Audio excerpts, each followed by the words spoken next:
Hello, everyone, and welcome to our latest online event here at the University of California, Merced. My name is Ricky Hill. I am your e-recruiter and engagement specialist here at UC Merced. A very big welcome to you tonight.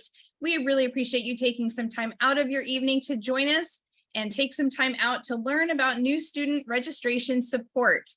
So before we get started, I'd like to give you a couple of quick Zoom reminders. If you need to adjust your audio settings, you can do that in the lower left corner of your screen by clicking the audio settings button.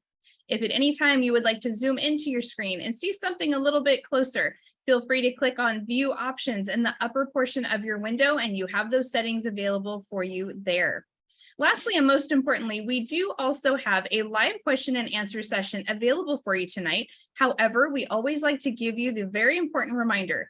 This presentation is jam-packed with information for you tonight. And especially tonight, we are here not only with the presentation, but a live demonstration. So we do not want you to miss one moment of this particular event. So please hold on to those questions. You're welcome to drop them into Q&A. We might get to a few of them, but especially at the end, we have a special time slot saved particularly for your live question and answer session. Once again, my name is Ricky Hill, and I am here with you tonight to help moderate this great event where you're going to learn more about new student registration support. This event is being recorded and will be available in the next day or so online. And so we will also be providing you with that link. So in case you do want to go back and rewatch this at your leisure, you will be able to do that. Thank you once again so much for joining us. At this time, I'd like to hand things over to my friend Josh. Hey, thanks, Ricky. And good evening, everyone. My name is Josh Reinhold. I am Deputy Registrar in the Office of the Registrar. So I imagine that right there brings up a question or two. What exactly is a Deputy Registrar? My grandmother has asked me before, what exactly do you do, honey? And she asked, do you wear a badge because you're a deputy? It just means that I'm second in command in the registrar's office. The Office of the Registrar, of course, is the caretaker of your academic records. From when you become a student to when you graduate and even beyond when you're an alumni. We maintain much of your personal and academic information. We organize the class schedule, produce transcripts, collect grades, and many more things as things that our office do for you. Another area where we oversee student experience is registration. And so tonight is all about registration. I'm going to give you some tips and tricks on how to make the experience as smooth and stress-free as possible. All right, so to get started, we have just some FAQs that we're going to cover today. And basically, it's going to be in two parts. So step one is topics about preparing for registration related to appointment, your time ticket appointment time, your catalog, course description, the class schedule itself. And then step two will be about registering for courses, the actual registration process, how to register, common errors that you might encounter when you register, the wait lists for courses, and registration deadlines. So some FAQs that will be covered. When can I register for classes? Who cares about the university catalog anyway? I, for one, do, because part of my job is to write pieces of it, but I'll show you tonight why you might want to care about it as well. Where can I find the courses that are offered this fall? How do I register for classes? What happens if I get an error while registering? Where can I find registration deadlines? And what happens if a course I want is closed? All right, so really this is about a live demo tonight. So I'm going to switch over to the web here. And really everything starts with connect.ucmerced.edu. That's the hub of many services on campus, not just for a registrar's office and financial aid, but many other things like library, meal plans, and many things. So this is really the hub of your student experience. And to log in here, I'm just going to click here. And of course, feel free to follow along with me. You can log into your own Connect account and click along to see where I'm going and probably get pretty far along in the process as well. You might not get everything as part of registration. You definitely won't be able to register tonight, but at least you'll see where to do it next week. All right, so I'm starting as the test student.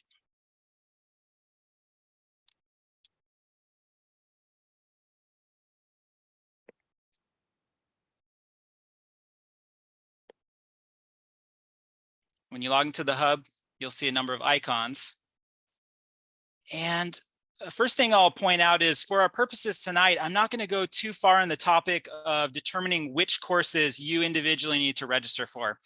So prior to today, you should have received various emails from your academic advisor or from Bobcat Advising Center that included videos that address the question of what should I register for, what do I do about my credit that I might have received through AP exams or transfer credit, other institutions. So those, check your email from UC Merced about where those pieces of information are coming from, but I also point out too that it's on our website under the admitted ucmerced.edu next steps page. So you'll see the videos that lead up to the process of registration. So I'd definitely encourage you to check these out before next week and have a plan for what you plan to register for later. In particular, this one, My Degree Path Access, is going to be very useful in helping you determine your course plan for what to register for. Another helpful resource will be in the first year advising, Bobcat Advising Center first year registration page. There's a page about what courses to take, how to actually register, and just a number of steps here that will cover a lot of the prep work before registration starts next week. Now in registration itself, I wanted to first point out there's a couple ways to get to the registration module. The main way is here, the My Registration icon. And then the other one is My Student Record.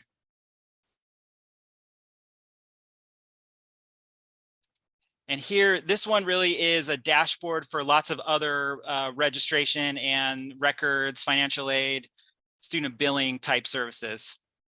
But the first one right here is registration. And you'll notice that it takes you to the exact same place as just going to the direct link. So same there. Okay, now I'm going to take a brief detour, and I promise it's related, but also helpful for registration is being aware of the university catalog. So to find that, click on catalog. And it's going to take you to the catalog for this academic year. So that's something to keep in mind, is there's other catalogs from previous years, but you want to always use the one for the current year that we're in. And really the catalog is like the good book, you know, the Bible, so to speak, for the university's policies and procedures. And we kind of think of it as like a contract for what the university will be providing for you, and also what's expected of you as a student by the university. And lots of information here about majors and requirements. So you can find your major, course requirements. And then with the My Degree Path system that I pointed out earlier, or maybe I didn't point that out, but I can right here. This is the main place where you will be using the course requirements from the catalog. They're programmed into this system and allows you to pick and choose courses that you'll be then registering for next week. So basically all the same courses that are here for all your major requirements are in the system here that you'll then make a plan out of, and then use that to register for classes. All right, so that is the catalog, but I wanted to point out especially related to courses, because the catalog has a list of all the classes that we offer. Now, it may not necessarily mean that they're offered every term, but it's just kind of like the inventory of classes we have available at UC Merced. And let's take Chem 8, for example. All right, so you'll notice that it gives you basic information about the course. So we have how many units it's offered for, what's it called, the course description. It has a discussion included. You can only take it for a letter grade, the prerequisites for the class. Sometimes there's classes that have a concurrent option, which means you can take this class. This class is required, but you can take it at the same time as this class. So in this case, you have to take the lecture and discussion along with the lab, and vice versa. link to the syllabus. All right, and then let's take another example. So Phys 8.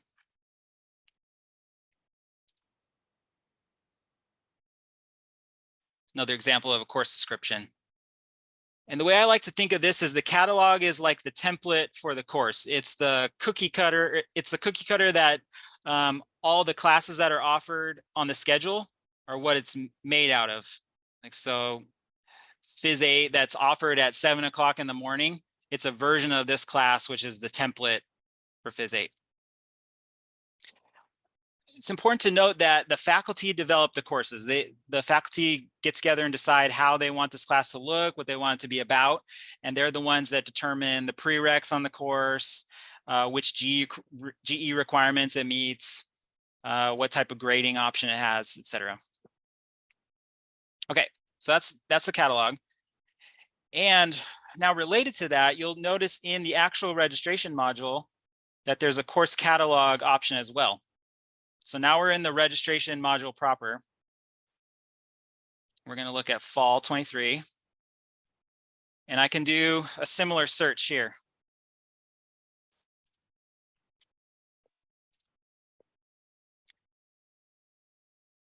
And then this is giving you the same basic information that we saw in the catalog. It's just in the registration module.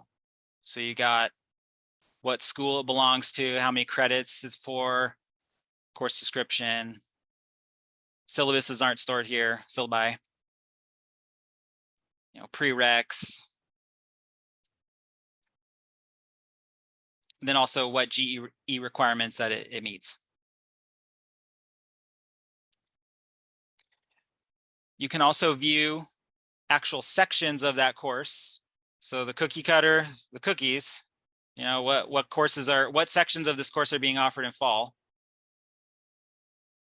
And here is the list of all the classes for fall and their times. Right.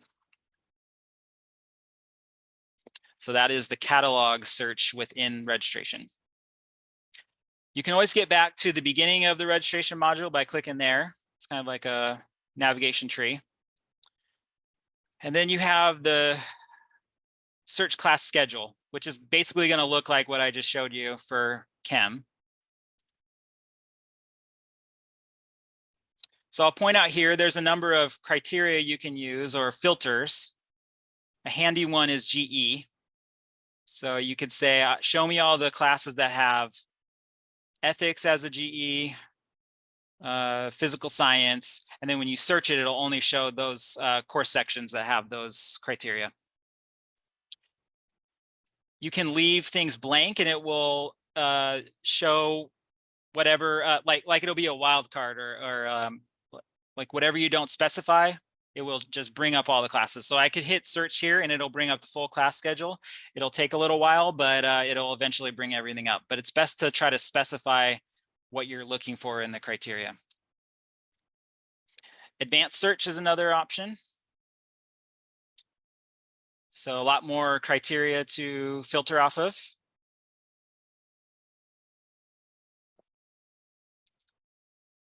So let's take our example. So we got Chem 8.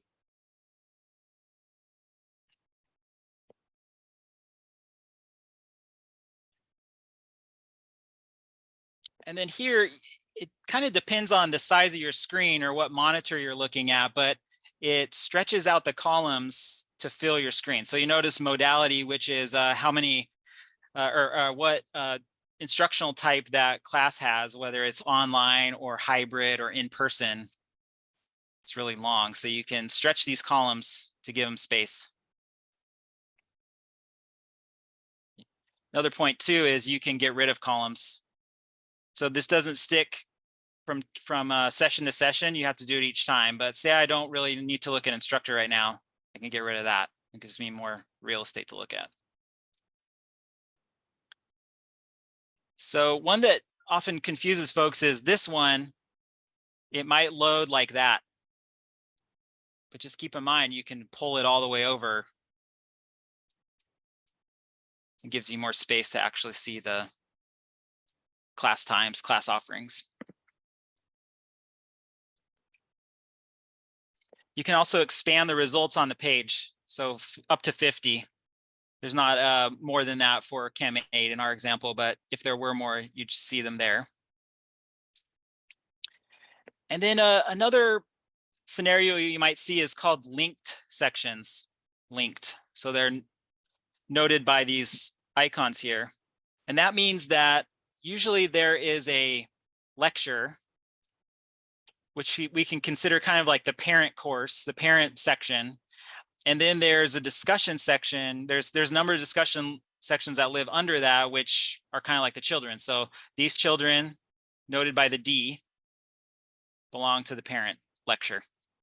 And the requirement is that you pick one of these sections to go with a lecture. So it's a pair.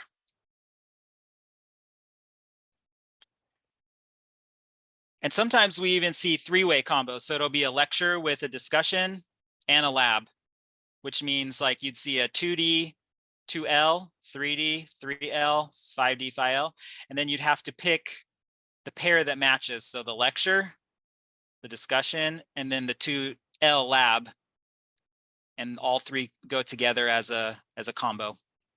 Another way to see linked is just by clicking these buttons over here, and it will show you that this class lecture is linked together with all these discussions here.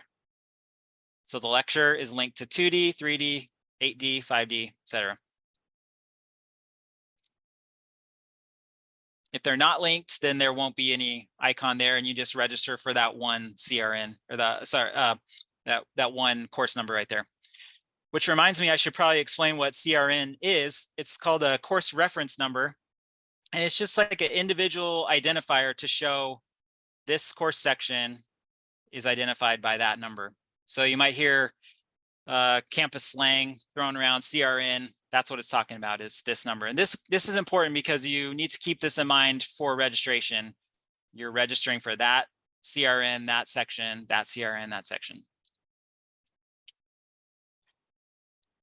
Another scenario you might see are cross-listed courses. And that's when there's two courses that are connected together from different subject codes. So you might see a Chem and a Math, Chem 8 and Math 8. And you would only register for one or the other, but it's two classes meeting at the same time with the same instructor, but from different sides, different course subject sides. And those will be noted by a cross-list link. It'll say cross-list here.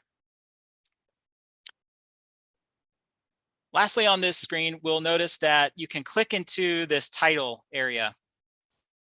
And so similar to the catalog view, there's a view about this course section in particular. So a lot more information on here. There's a link to the bookstore for this course. Sometimes sections have their own particular note. So not just the course description of the content, but a note about this particular section. This one's just saying that new students have access to register for this one. Continuing students are prevented until after July 3rd. Instructor times. We'll talk about wait lists in a bit here. Co-requisites are classes you have to take at the same time. Prerequisites, etc. When there's a course, additional fee for course materials, it'll be listed here. And then again, the GE requirements that it meets in this area. So that is the class schedule view. So we saw the catalog, now we see the actual classes offered on the schedule for a term. All right, now lastly, in this registration prep phase, I'm going to actually log in now as a student. For these demos, we use a test student and a test environment, so we're not actually registering for real classes. We don't want to mess up the real registrations. So notice it looks very similar to what I just showed you, but the last one in the prep phase is over here, prepare for registration for term. And then this page shows you basically it's your status of all the registration requirements, whether you're ready to register or not, any issues that may be preventing you, but it's kind of like a status page to show you whether you're ready for registration or not. So things to note are sometimes you may have an academic status that would prevent your registration, and when it's preventing registration, it'll be red. Sometimes you may have a hold that requires you to resolve first before you can register. That'll be red as well. That could be financial related or advising related, various reasons, immunization hold, but it'll say whether you have a hold. Now, really important line here is time tickets, your appointment time. So this line here indicates when you are able to register next week. So don't pay attention to my timing here. This is just an example, but it'll say you are allowed to register within these times, and it'll give you your window. Now, it doesn't mean you only can register in that one window. Like you don't have to register at 4:19 at 3 o'clock. 4:19, 3 o'clock is when it opens, and then you have until the end date, which will be in September, to register for more classes. But it's if I could give any piece of advice, try to register as soon as you can when your time ticket opens up. Don't delay, don't wait for the next day. Just try to be ready for your appointment and get in there and register, because classes do fill up pretty quickly if you're not on top of it. This area here will give you a sense of your overrides that you may have received. So you sometimes need overrides for time conflicts with classes, or you have special permission to register even though you don't have a prereq met. And then there's just some information about your credits and what class level you are. All right, so this is prep phase. This is stage 1. And really, you want to have a good sense of which classes you want to register for, check how they appear in the catalog, understand their requirements, look at all this stuff before your time ticket opens there. All right. So now we are going into registration itself, which is register for classes.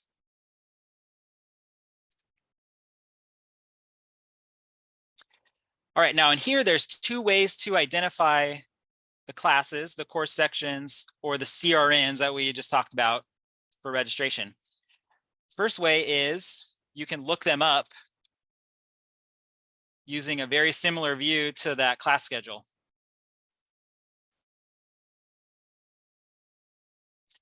And then you'll notice you can collapse this bar here to give you some more space. You can bring it up to the middle or expand it. But in our case, we'll just keep it in the middle.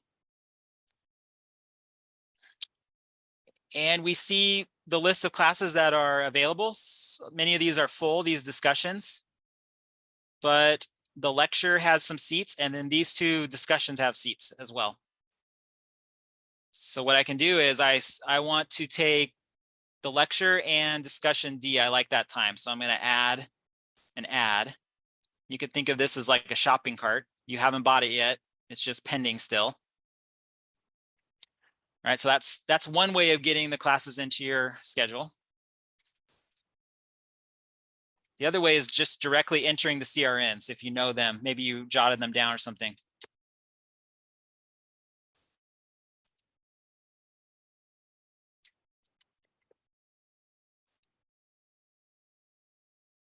Okay, so I added them there. And then I'm going to do one more just for fun. All right, so now I have 5 sections here.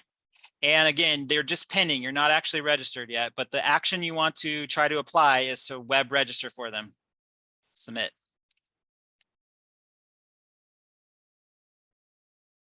All right, so what we notice is we were registered for 2, but we had some errors pop up here. And there can be errors for various reasons. It's a lot of different reasons happening with your record, but it could be you haven't met a prereq, you're not the right class level. for the class you're trying to get into. You're first year, and then you need to be a senior to get in that class. So various reasons. Another one we saw is the class is closed. You have to add to the wait list. All right, so next week when you register, you'll notice that the waitlist is not available. The waitlist is temporarily paused for a week to allow for registration for new students, but it'll turn back on July 3rd in the morning. So July 3rd in the morning, you'll be able to waitlist for classes, and it'll look like this. So let's see, ANT 110. I want the waitlist option. So now I'm going to remove these out of the way, submit again. So now I'm registered for 2 and I'm waitlisted for 1. The waitlist is like a line. You're waiting in line to get a seat. And if and when it becomes available, you'll get an email to your UC Merced address, and it'll tell you have 18 hours from the time of the email to take action, to register, come back in here and register. You'll see it available saying web register.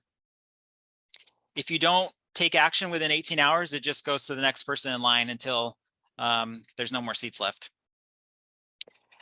Some courses, like we saw, have a discussion and a lab. The waitlist will always be attached to the discussion or the lab, not the lecture. So keep that in mind as well. All right, so I'm going to try to get back into that Phys 8, which was 3.5.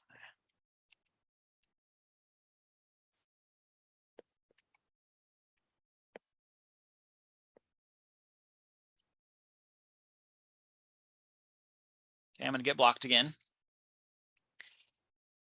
And what I wanted to show you is there's a URL here. Unfortunately, we can't hyperlink it to get you there, but you can just cut it there. It'll take you to the registration error page. Just some help information here. So you might have seen a error about prerequisite. What does that mean? Okay, well, I'm going to go read about it here. It's telling you why that error occurred. Maybe you got a error about a class being a co-requisite. That's the explanation there. So if you encounter an error and you need some help, that URL right there will take you. Or of course, you just come to our website and it's under the registration help area. Okay, so there are forms on the registrar website here that allow you to ask faculty for overrides. Say you have a prereq that you didn't meet, but you feel like you should be able to take the class, you're prepared enough, you can request faculty to give you an override. And then once they give you that override via email, then you'd be able to come back in here and get past this error and get into the class. But for our demonstration here, let's imagine that it doesn't go right. You still have this error in place and you think, okay, I'm ready to go. I'm going to register now. So you say, I don't really want to take Chem 8 anymore, so I'm going to drop this. And I'm going to try to register for this. The danger here is if you drop these and don't get into that, you might lose seats in classes you already had and then not get into these because you still have these errors. So to prevent this from happening, there's this little checkbox here called conditional add drop. What this means is it's not going to drop this class, these classes, if you can't get into these classes. So my suggestion is if you are unsure of what's going to happen, like, or anytime you're dropping one set of classes and trying to get another, just check that box because it's going to save you from losing seats. Okay, so watch. So unable to make that change because we checked that box. If I left it unchecked, it would drop these and you wouldn't be able to get into those. All right, so that's the gist of registering, getting them into your class schedule. And you'll notice over here, you have a visual of how it looks on your schedule. There's this page over here, and it's showing you, let me get rid of these. You're waitlisted for the one. And you are registered for the others.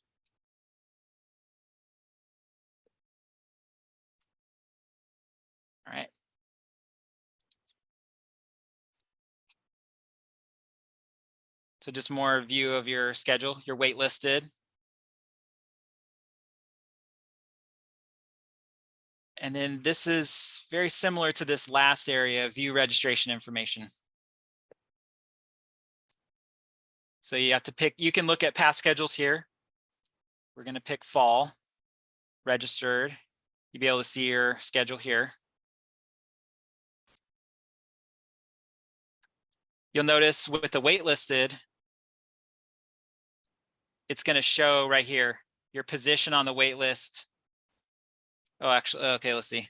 The other one that is waitlisted, you'd see your position is number 1, number 12, number 15. And when you've had permission to register, it will tell you when that time expires. Basically what the email tells you as well. So that's a way to check on how you're doing in the wait list.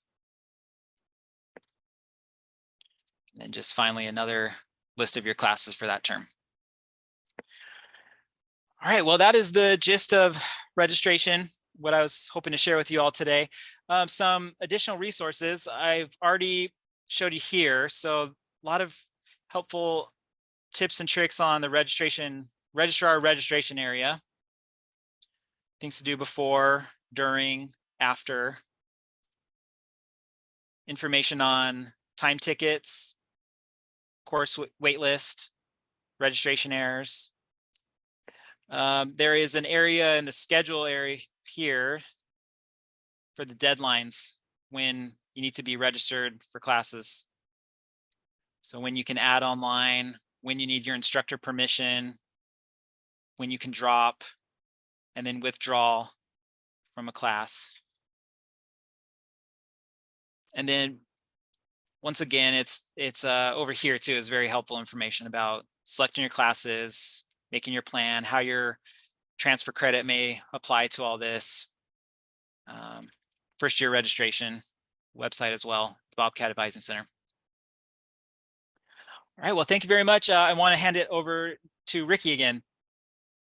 Thank you so much, Josh. Once again, a fantastic presentation for our audience tonight. And what a special treat tonight to have a live demonstration. What is better than actually seeing it happen live? We were not showing you screenshots. We were actually walking through that process with you. So a very special treat tonight. And now, as we promised, we are ready for our live question and answer session. Let's dive into our first one. Who should I go to for advice to sign up for my classes?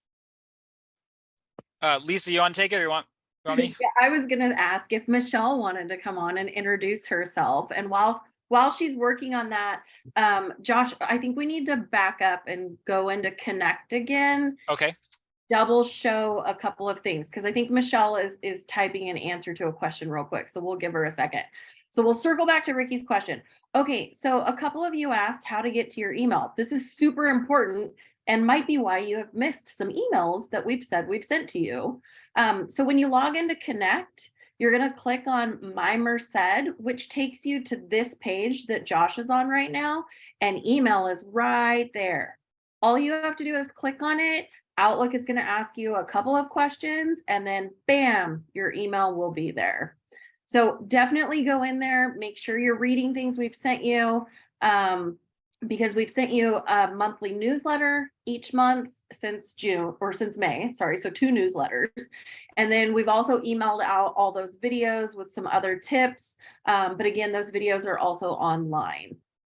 And then the other thing is, Josh, can you go back in real quick and show people where they can see their registration appointment time? That was okay, a sure. question coming in. And then Michelle, while he's doing that, are you ready to, I see your face. So we'll turn it over to you after Josh shows this real quick. So appointment times or time tickets, as we like to call them, are in prepare for registration. So it's right there. Time tickets allow registration at this time. Register within these times. So again, it's not like you can only register at 3. That's when it opens up. And there was a question about, does everybody register at that time? No, not everybody registers at that time. We got to space it out a little bit so the system can handle it. And so everybody will have different times. So check your times. All right, Michelle, back to Ricky's question. Yes, so Michelle, I'm not sure if you heard the question, so I'll go ahead and repeat it. Who should I go to for advice to register and sign up for my classes? Great question. Well, hello, everybody. I'm Michelle Rapay. I'm the director of the Bobcat Advising Center. And what I can say is for our incoming first years and our undeclared lower division transfers who are working with the Bobcat Advising Center this year, we have been sending you emails starting on June 1st. We also have a website that has a lot of information. And so what Josh is showing you is our page that is devoted to fall 23 first year registration. In the left-hand column, you'll see that there's a question that says, what courses should I take? If you click on that, Josh, that has links to all of the videos that have been prepared for registration, including links also that you can see your 4-year course plan in the catalog for the first time ever. Those are all published in the catalog. We also have roadmaps in My Degree Path that show you what courses you can take. And then we have sent out too under See My Academic Advisor up on that top under the walk-in advising section. So if you click on that little subpage, we have a number of different ways that we have been providing support since June 1st. If you scroll down a little bit, Josh, we do have another demonstration that we're doing tomorrow, a workshop. We've got a recording of the workshop already posted on our site here. And then each of your assigned temporary summer academic advisor is doing walk-in advising hours. And so they will be available Thursday and Friday. We've been doing that every day since June 1st.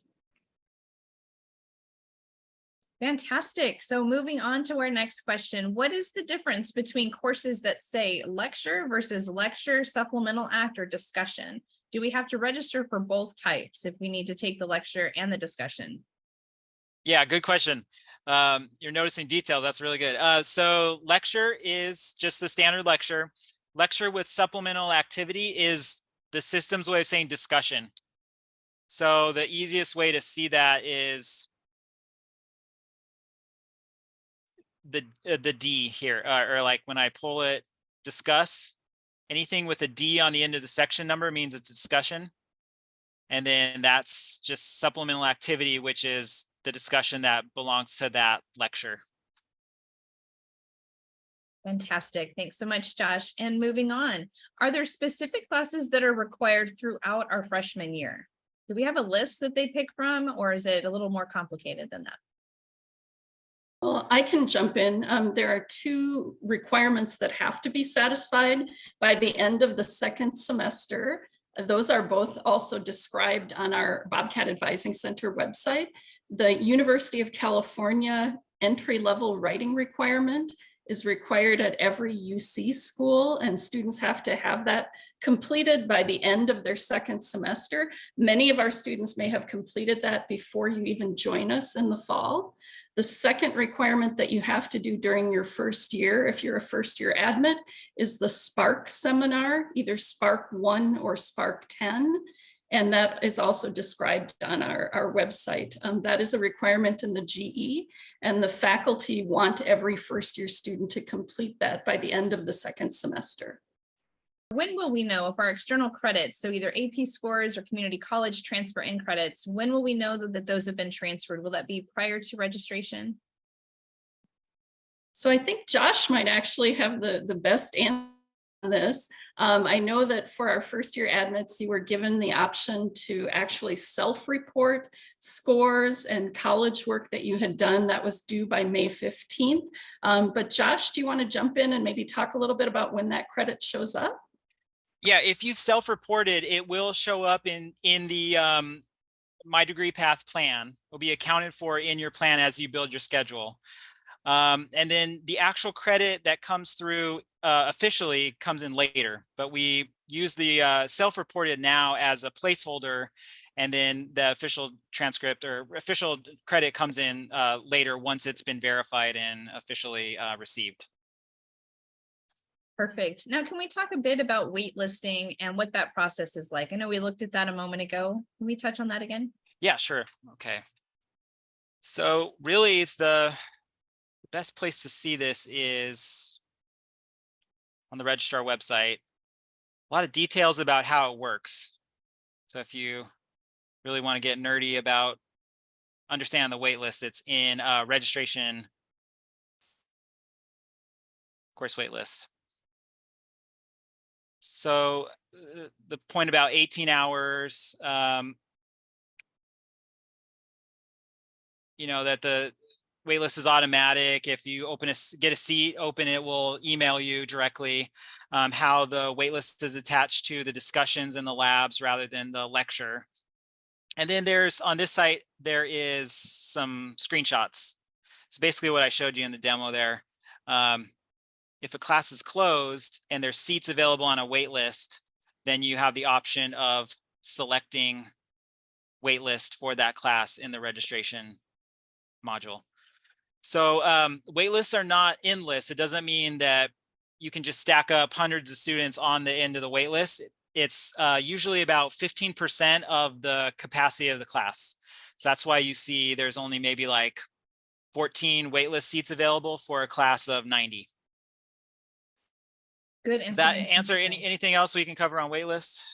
I think that covers it for this Covers it? particular question. We may come Okay. back across that topic in a bit. So the person who asked that or anyone else, if you do have a follow-up or something similar, feel free to drop that into the Q&A and we will get to that as we go down the list here. The next question, when does registration open? Is that just it opens one day and it's open for everyone? I know we talked about time tickets. Yeah, registration opens for new students next week, June 26th, Monday. But as we pointed out in the registration module, in the preparing for registration area, your particular time is listed here. So it's here, and then the right term, and then here, time ticket allows registration at this time. Something we haven't covered yet is sometimes people ask, how is my time determined? Like, why do I have to wait till Thursday? Others go Monday. Your first semester is randomized. We don't give anybody a certain time earlier than others. The system just randomly gives you that time based on the assignment. And then later years, subsequent terms, it's dependent on your credits earned. So when you're a junior, you tend to have more credits than a freshman or a first year. And so the juniors go first in the line, seniors, juniors, sophomore, et cetera. And the idea there is to allow students that are closer to graduating to get access to those classes so that they are able to maintain progress to a degree. Great. Now, is there a place online that someone can grab a campus map where it actually has the buildings, but also the room numbers so they know where they're headed? Yes. Yep. So registrar website, resources, classroom maps. So that's resources, classroom maps. And these are all the academic buildings. Let's see. Admin's a nice building. One of the newer ones. That's where the registrar's office is, SFC, financial aid, et cetera. So there's second floor, third floor. We try to highlight which rooms are classrooms this way. And then I'll jump in and just add that usually during welcome week, it's before classes start, like right after move-in, the registrar's office usually hosts classroom tours. So they will guide you around campus and help you find all those, the places where your courses are going to be. So watch for that to come out when we get a little closer to the start of the semester. Great information. And what a handy map to have. That's fantastic. All right, let's see our next question. How do we know which classes we will be picking? So that's a little bit reminiscent to an earlier question, but let's go ahead and address that again, because I think there is a theme there. Okay, so back to some of the resources we mentioned already. So we have some videos that we sent out through emails already, and emails from your academic advisor from Bobcat Advising will address that question. But especially in here, these videos about what classes should I take my first semester, my degree path access, we'll go into that in detail because it's a very individualized question. You know, each person may need different classes from another. And then also on the Bobcat Advising site, We go back to fall 23, first year registration. What courses should I take? These resources here. Perfect. Next question. Do waitlist options or classes that students are waitlisting for, do those count towards financial aid? No, you're not considered officially registered. Like you're not carrying units from a waitlisted class. You're just in line for that class. But no, it would not count for financial aid because you're not officially registered in the course. Very good information to know. And can you show us one more time, where do students find their time ticket for registration? Yes. Okay, so the registration landing page, prepare for registration. Pick the term. And then it'll be in this status area. Time ticket allows registration at this time. Please register within these times. And that'll be your registration window. And then just to remind people, that doesn't mean you can only add and drop during that time. Registration is open for everyone once we get through this first pass, right, Josh? That's right. Yeah. So the time opens up next week, and then you are free to register until it closes in September, when the add drop period closes. So you'll see that start time. That doesn't mean that's the only time you have to do it. It's just the beginning of your window, and then the window closes, you know, whatever it says there for you, which will be in September. Perfect. And now, do we have information about math placement scores? We have someone asking when they will be able to see that score, so that way they'll know which math class to take. Okay, so something we haven't seen yet, but let's go over here. So when we're in the registration module, we can get back to that dashboard I showed you by going, should we go, okay, no, have to go here. Self-service home, let's navigate backwards. Profile, student profile. So this is the fake student, but over here, okay, let's see. To clear errors, you could always click on over here. But in this section, if I had test scores, it would show here.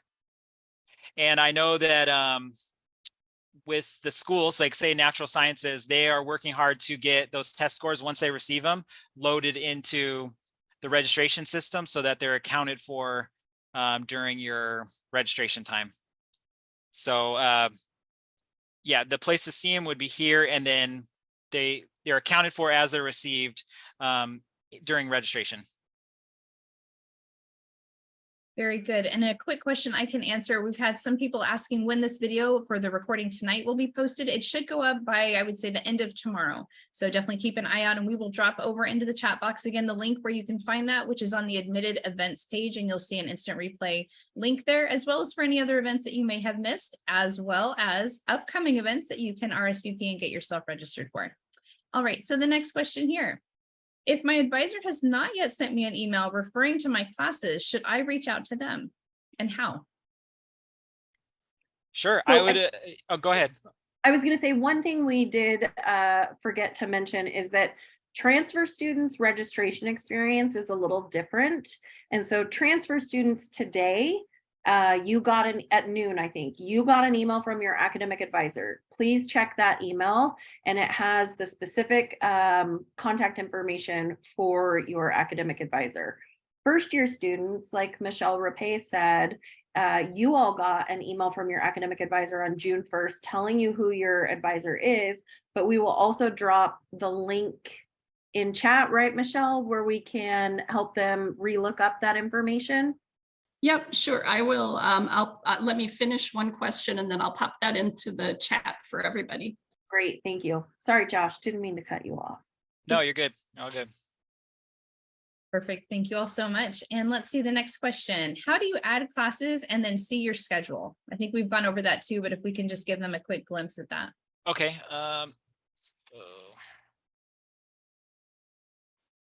And also this might kind of piggyback a little bit too. How do I know if I need a prerequisite? I know we are getting closer to the end of our show, so we'll try and get as many of these questions in as we can. Okay. So really quick, you can register. The first question was, how do I register, right? So it's back in here. We looked up our classes from the schedule, and then we added them into our little summary shopping cart area, submit, and then whatever was successful will say registered. Or I can enter my course reference numbers directly, add them, and do it there. And then once I'm officially registered, it needs to say registered. I can see it here. And then the waitlist position I was telling you about earlier. So for the one I'm waitlisted for, I'm first in line and I don't have a expiration time yet, but once a seat becomes available, it'll say you have until 7 o'clock on the 24th or whatever. Okay, another option would be over here in schedule. That's what you're registered for. And then second question was About prerequisites, how they would know if they need a prerequisite. okay, so prerequisites, you can always see it in the details. So in the schedule or that catalog view we covered, you can look at the prerequisites. And from your own academic history, you would be able to see, okay, well, I know I've never taken this class before. You might be able to look at what classes you're bringing over from transfer credit or in your My Degree Path plan. And you'll be able to see, oh, I haven't taken Anthropology 1, which means I can't take 110 yet. So if I wasn't ready to take Anth 110, I would add this and then it would block me. It'd say prerequisite not met because you haven't met the prereq, which means I gotta either take Anth 1 or go get a permission to override the restriction from that area of the registrar website I was showing you earlier. So let's see. So the various forms you may need from the registrar's office are here. Many of them are electronic forms, but forms that have to do with registration overrides or permissions are here. So you'd be looking for a requisite override if you were going to ask an instructor to let you bypass the prereq. And they correspond with you via email and via the system if that's approved or declined. So that's not a guarantee you're going to get into the class. It's just you're sending them a request. Something to keep in mind. Very good. And another question that came in earlier when you were showing us some of the demo and we had those red boxes up in the upper right corner that had different errors. Someone was asking, do they get some type of step-by-step on how to address what those errors are, like what to do first, second, third? Yeah, so the best way, it's not really step-by-step, 1, 2, 3. It's more of like, I got an error because I'm not ready to take this class. And the way to figure out what more context on that would be over here, registering for classes, online registration errors. So you may notice you got an error talking about a time conflict. Okay, well, this is telling you errors occurring because you tried to register for 2 courses at the same time or the final exams at the same time. Here's what you should do. Try to register for another section, complete an override form, or register for a different course. So I would say it's more situational depending on what error you get, but you'd be able to see from this error list what's happening for your own particular scenario. And then as I was showing you earlier,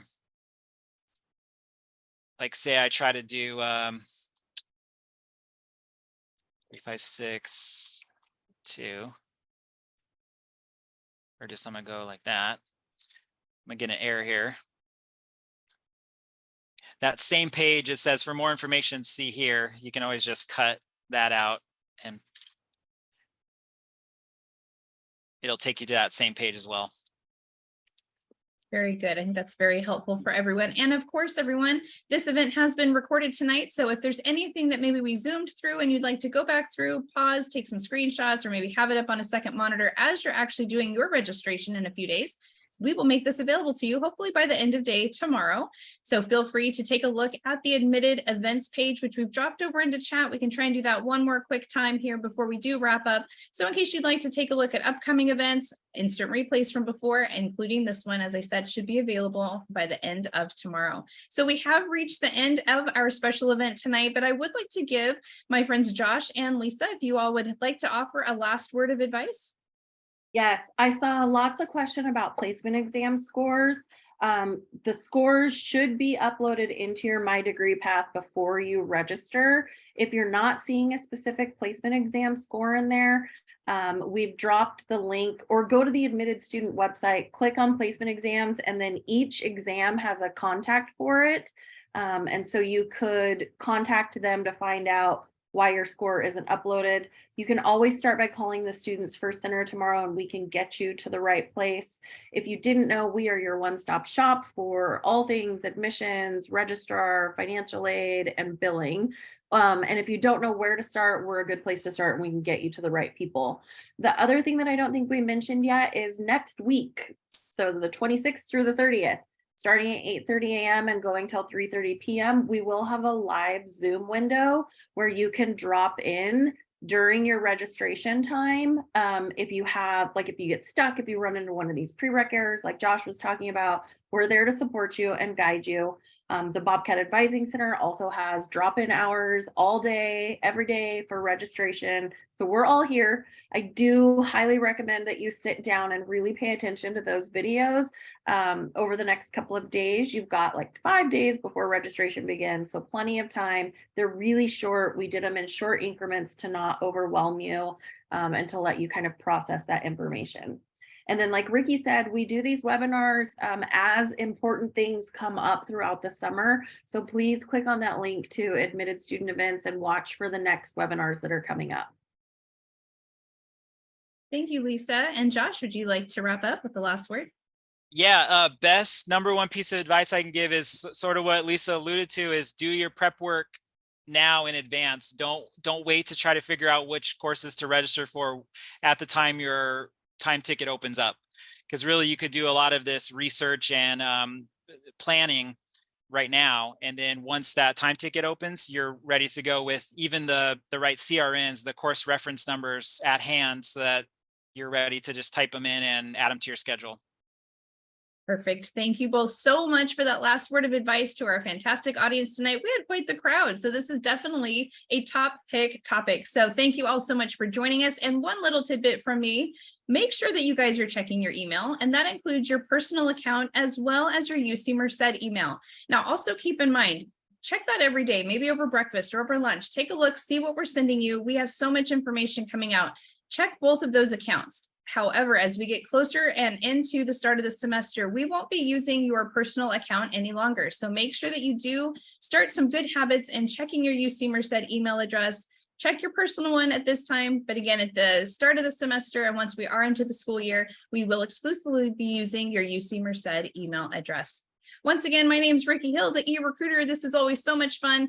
We are so pleased that you were able to join us. Take a look at that instant replay sometime tomorrow, and we will see you again very soon on another online event or hopefully in person. Have a great night, everyone.